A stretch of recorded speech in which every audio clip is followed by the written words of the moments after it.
श्री स्वामी समर्थ। आज शाकंभरी पौर्णिमा आहे। शाकंभरी पौर्णिमा म्हणजे काय? दुर्गा सप्तशतीमध्ये आपण ऐकलं असेल, ज्या वेळेला दुष्काळ पडेल त्यावेळेला आई जगदंबेने सांगितलेलं आहे, त्यावेळेला मी स्वतःहून पृथ्वीवरती येईन आणि शाक भाज्या उत्पन्न करेन। शाक भाज्या म्हणजे पालेभाज्या। दुष्काळात सुद्धा पालेभाज्या हिरव्यागार कशा निर्माण होतील त्या आई जगदंबेने निर्माण केल्या। म्हणून शेतकऱ्याची जननी असं शाकंभरी मातेचं वर्णन आहे। त्यामुळे आज एक वेगळा दिवस आहे। आजच्या दिवसाचं महत्व आहे।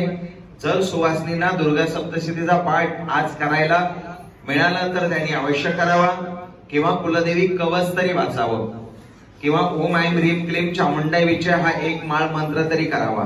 आजच्या दिवसाचं असं महत्व आहे। पुन्हा आज गुरुवार आहे। आज सकाळपासून उद्या सकाळपर्यंत पुष्य नक्षत्र आहे। त्यामुळे गुरु पुष्य अमृत असा एक योग निर्माण झालेला आहे। आणि आजच्या शाकंभरी पौर्णिमेच्या दिवशी गुरुपुष्य अमृत योग या योगावरती आपल्याला स्वामींनी आज इथे स्वामींसमोर बसवलेला आहे। ही आपल्यासाठी सुद्धा फार मोठ्या भाग्याची गोष्ट आहे।